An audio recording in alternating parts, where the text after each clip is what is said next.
देश मुल्क संकट में है। आरएसएस बीजेपी एक तरीके से लग रहा है कब्जा कर रहा है और पूरे संस्थाओं पे कब्जा है। पूरा हकमारी हो रही है, आरक्षण की हकमारी हो रही है, प्रतिनिधित्व की हकमारी हो रही है, दलित पिछड़ों पे अत्याचार बढ़े हैं।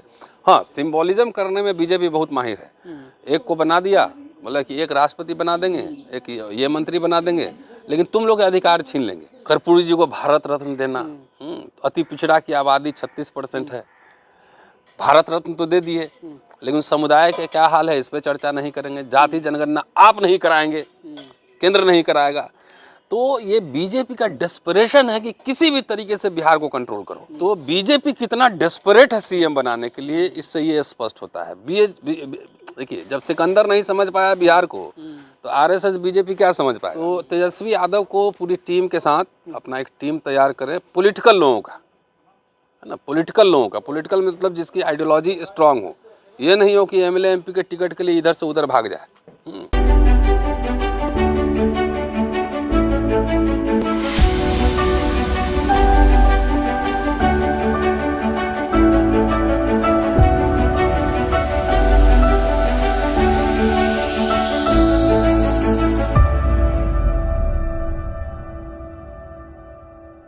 लेटेस्ट जो राजनीतिक बदलाव हुए हैं उसे सर किस तरह से देख रहे हैं आप? किस तरह से देखना है, एज यूजुअल देखना है।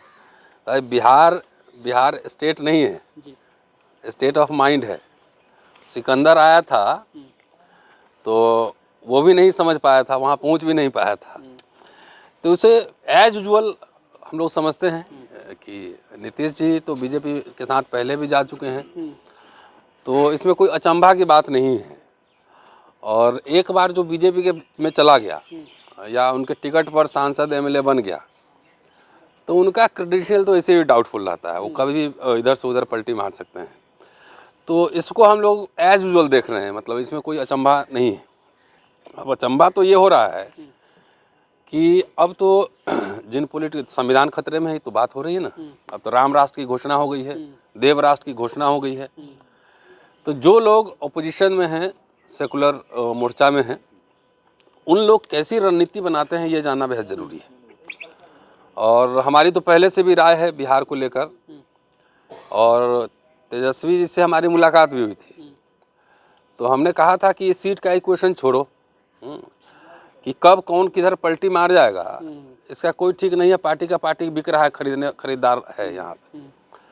और लोकशाही में सबसे बड़ा जो है वो होता है जनता, और तेजस्वी ने कल कहा भी है कि जनता न्याय करेगी। तो जनता न्याय करने के लिए सीधे जाके मास कॉन्टैक्ट प्रोग्राम जो है बनाना चाहिए, जनता के बीच जाना चाहिए, उतरना चाहिए। जैसे राहुल गांधी पद यात्रा कर रहे हैं ना, भारत जोड़ो न्याय यात्रा कर रहे हैं, तो लोग जुड़ भी रहे हैं, बात भी हो रही है, संवाद भी हो रहा है, सरकार में बेचैनी भी है। तो तेजस्वी यादव को पूरी टीम के साथ अपना एक टीम तैयार करें, पॉलिटिकल लोगों का, है ना, पॉलिटिकल लोगों का। पॉलिटिकल मतलब जिसकी आइडियोलॉजी स्ट्रांग हो, ये नहीं हो कि एमएलए एमपी के टिकट के लिए इधर से उधर भाग जाए।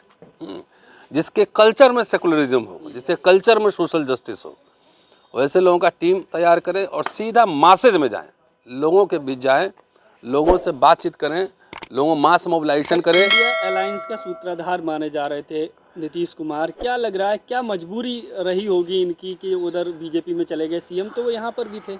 बहुत सारा चीज़ हो सकता है ना। वो शारदा घोटाला भी पहले अभी दबा हुआ है। दूसरा, उनको अपना पर्सनल इनसिक्योरिटी भी रही होगी।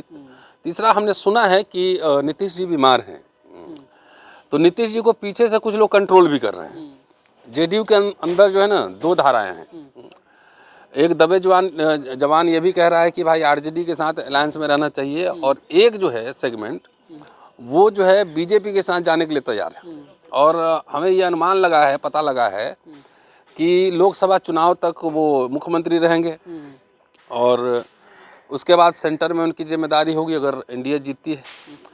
तो बीजेपी कितना डेस्परेट है सीएम बनाने के लिए, इससे ये स्पष्ट होता है। देखिए, जब सिकंदर नहीं समझ पाया बिहार को, तो आरएसएस बीजेपी क्या समझ पाएगा। अपने से बहुमत के आधार पर मुख्यमंत्री उनको बनाना बहुत मुश्किल पड़ रहा है। 30 साल से वो लगे हुए हैं बिहार में, लेकिन कुछ हुआ नहीं। तो इसलिए जो है तोड़ फोड़ दाएं बाएं करके कर्पूरी जी को भारत रत्न देना, अति पिछड़ा की आबादी 36% है, भारत रत्न तो दे दिए, लेकिन समुदाय के क्या हाल है इस पे चर्चा नहीं करेंगे। जाति जनगणना आप नहीं कराएंगे, केंद्र नहीं कराएगा। तो ये बीजेपी का डेस्परेशन है कि किसी भी तरीके से बिहार को कंट्रोल करो। ये तो चलिए लालू जी बधाई के पात्र हैं कि कभी आरएसएस बीजेपी के सामने झुके नहीं, मोर्चा संभाले रहे, लेकिन उस विरासत को अगर तेजस्वी यादव को आगे बढ़ाना है तो अब जो है पटना के कोटरी से निकल के, और मैंने पहले भी उनको कहा था कि आप समुदायों के नेता बनाइए, मास लीडर बनाइए, हर कम्युनिटी के एक बड़े नेता आपके पास आपके टीम में होने चाहिए, तब आपको जेडीयू के समर्थन की ज़रूरत ही नहीं पड़ेगी। 80 तक तो आ ही गए थे ना, 79 तक कितना बाकी था। अलायंस में लेफ्ट भी 12 जीत के आया, कांग्रेस भी जीत के आया, 19 सीट जीत के आया। कांग्रेस का स्ट्राइक रेट वैसे बहुत ख़राब है, 70 में 19 जीता। अगर थोड़ा कम ही लड़ता, कुछ इधर से और लड़ता तो संख्या और ज़्यादा रहती। तो जन जागरण अभियान, मासेज के बीच जाइए, कम्युनिटी लीडर्स डेवलप कीजिए। और ये जो लोग एक बार बीजेपी में चला गया ना, उसके साथ बार बार अलायंस जो है ना अपने आप में ठीक नहीं लगता है। वो कभी भी इक्वेशन इधर से उधर हो सकता है। तो नीतीश जी तो रिलायबल इस मामले में कभी रहे नहीं हैं। सर क्या लगता है कि जो लोकसभा चुनाव है वो भी करीब हैं और आप लोग ईवीएम का एक मुद्दा उठा रहे हैं, तो क्या ये सिचुएशन भी हो सकती है, ये कारण भी हो सकता है कि बीजेपी जो है लोकसभा के चुनाव को अपने हिसाब से कराने हो सकता है, ये भी जहन में हो सकता है। तो इसकी संभावना को नज़रअंदाज नहीं किया जा सकता है। लेकिन सवाल वही है कि पॉलिटिकल बैटल है और अब खाली सीट के इक्वेशन से अब चुनाव नहीं लड़ना पड़ेगा। अब आपको पूरा सोशल इंजीनियरिंग बीजेपी ज़्यादा कर रही है, इसलिए आरजेडी को भी बहुत तरीके से सोशल इंजीनियरिंग, जैसे अति पिछड़ा 36% तो अति पिछड़ा के 10 नेता उभारिए बड़े, दलित समुदाय भी अच्छी खासी संख्या में उसके कुछ बड़े नेता उभारिए, मुस्लिम समुदाय उसके कुछ बड़े नेता उभारिए। एक दो के नाम के बल पे ना बहुत मास मोबिलाइजेशन नहीं हो पाता है। तब इक्वेशन फिक्वेशन के राजनीति छोड़िए, गो टू दी मासेज, जन जागरण अभियान चलाइए, पैदल यात्रा कीजिए, लोगों को जोड़िए, लोकसभा चुनाव की तैयारी कीजिए। मुझे नीतीश जी का जाना कोई अचंभा नहीं लग रहा है, इट इज़ एज यूजुअल। कहा जा रहा है नीतीश जी का करियर खत्म हो जाएगा इस चुनाव के बाद। मैं भविष्यवक्ता तो नहीं हूँ कि करियर खत्म होगा नहीं होगा, लेकिन उनकी स्वास्थ्य उनका ठीक रहे, जो है वो खराब, स्वास्थ्य उनका ठीक रहे।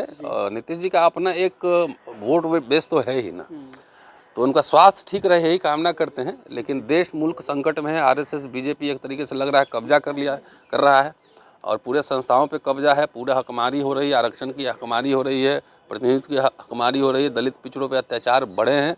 हाँ, सिंबॉलिज्म करने में बीजेपी बहुत माहिर है। एक को बना दिया, मतलब कि एक राष्ट्रपति बना देंगे, एक ये मंत्री बना देंगे, लेकिन तुम लोग अधिकार छीन लेंगे। समाज को हम आगाह करना चाहते हैं कि ये नेता मंत्री के चक्कर में छोड़िए। एक आपके जात के नेता को मंत्री बना रहा है तो उसे खुश मत होइए, आपकी पूरी हकमारी हो रही है। एजुकेशन महंगे हो गए हैं, आप पढ़ नहीं सकते हैं, नौकरियां हैं नहीं, सारा कॉन्ट्रैक्चुअल होता जा रहा है। तो समाज कितना सशक्त होगा ये आपको सोचना पड़ेगा, नेता के सशक्त होने से नहीं। बाबा साहब जो है ना वो स्टेट्समैन थे, वो नेता नहीं थे। नेता लोगों ने पूरा टर्मिनोलॉजी को इधर से उधर करके रख दिया, लेकिन बाबा साहब दलितों की जब बात करते थे ना तो वो कहते थे कि हम माइनॉरिटी में, और वो बात सही था। तो मिला जुला के ये कहना है कि आप जो है अब कोई रास्ता नहीं बचा आपके पास। जब तक कि लालू जी का फेस था, वो करिश्मा था, उस तरीके से आप करिश्माई नेता नहीं बनेंगे और जनता के बीच नहीं जाएंगे, जनता से मिलेंगे नहीं, नेताओं से मिलेंगे नहीं, सम्मान के साथ मिलेंगे नहीं, जब तक मास लीडर नहीं बनाएंगे ना तो वो थोड़ा मुश्किल है, समय कम है। आरजेडी से कोई कमी हुई है? अब ये मैं कैसे बताऊं, मैं पटना में रहता नहीं हूँ, ना मैं राजनीतिक विश्लेषक हूँ। एक प्राइमा फेसी एक नागरिक होने के नाते जो मेरे समझ में आ रहा है वो मैं आपको बता रहा हूँ। मैं कैसे भविष्य अंदर की बात क्या चल रही है वो फर्जी टाइप से मैं तो न बोलता हूँ न पत्रकारिता करता हूँ, कुछ पता नहीं हो, लेकिन सूत्रों के हवाले से हम कुछ नहीं करते हैं। जब जोड़ तोड़ की राजनीति हो रही है तो फिर आरजेडी पीछे क्यों है इस मामले में? अब देखिए ना क्या होना, आज तो हो गया, इस्तीफा हो गया, तो आरजेडी भी अपनी रणनीति बना ही रही है। मैं ये कह रहा हूँ कि जब बॉर्डर लाइन पे आप अटकते हैं तो क्यों अटकते हैं, थोड़ा सा वोट और ही तो जोड़ना है। तो मैं कैसे वोट जुड़ेगा और कैसे आपके वोट परसेंटेज और एमएलए की संख्या बढ़ेगी, वो रणनीति मैं आपको बता रहा हूँ। शुक्रिया, थैंक यू। देखते रहिए नीलकमल टीवी। आपको अगर हमारा वीडियो अच्छा लगता है तो हमारे चैनल को सब्सक्राइब करिए, वीडियो को लाइक करिए, शेयर करिए। धन्यवाद।